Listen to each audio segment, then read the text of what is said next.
म्हणावे तुझी स्वप्न पूर्ण झालीच का रे बाबा, तुझ्या मताची माणसं मेलीच का रे. त्या मेलेल्या माणसांना जागा करण्याचं काम डॉक्टर बाबासाहेब आंबेडकरांनी केलेलं आहे. हजारो वर्षापासून आम्ही गुलामीचं जीवन जगत आलो. तळागाळातल्या समाजाला वरती काढण्यासाठी डॉक्टर बाबासाहेब आंबेडकरांनी संविधान लिहिलं. गाव कुसाबाहेर राहणारी आम्ही माणसं,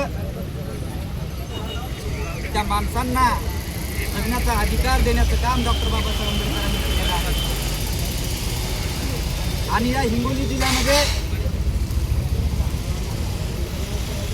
महाराष्ट्रामध्ये सरकार म्हणतं, देशामध्ये सरकार म्हणतं की पुरोगामी महाराष्ट्र आहे.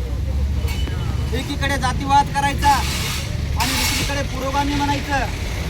ते असं ओठामध्ये एक, पोटामधलं एक, हे कधी बंद झालं पाहिजे.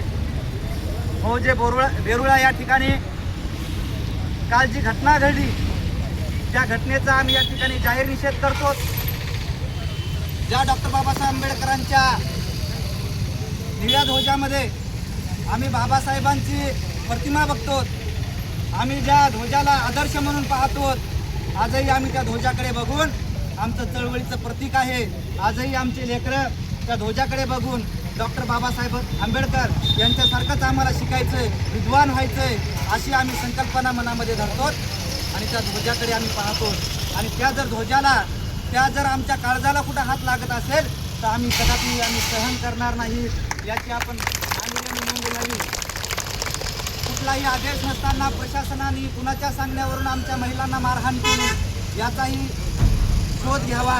या मागणीसाठी आम्ही कलेक्टर ऑफिसला या ठिकाणी आलेलो आहोत. आम्हाला न्याय नाही मिळाला तर आम्ही लॉंग मोर्चा काढू, आम्ही आयोगाकडे मागणी करू.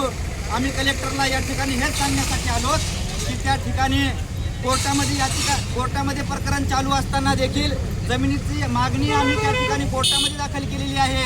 मग तुम्ही ध्वज काढण्याचा तुमच्याकडे इश्यू येत नाही. कोर्टामध्ये सादर असताना ध्वज तुम्हाला काढण्याचा आदेश दिले नेमके कुणी, ते प्रश्न विचारण्यासाठी, ते उत्तर विचारण्यासाठी आम्ही या कलेक्टर ऑफिसला आलेलो आहोत. झालेल्या घटनेबाबत जे काही बेरुळा गाव आहे ते अत्यंत छोटं गाव आहे. त्या ठिकाणी माझा समाज भयभीत झालेला आहे. त्या भयभीत झालेल्या समाजाला या प्रशासनाने लवकरात लवकर संरक्षण द्यावं.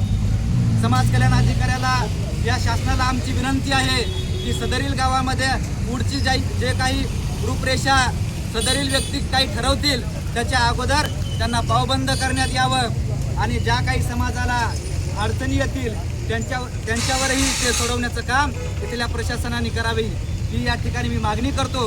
आणि या आंदोलनाला, या बेरुळा येथील आमच्या बौद्ध बांधवांना माझ्या वतीनं जाहीर पाठिंबा देतो. एवढंच थांबतो आणि जय भीम, जय भारत.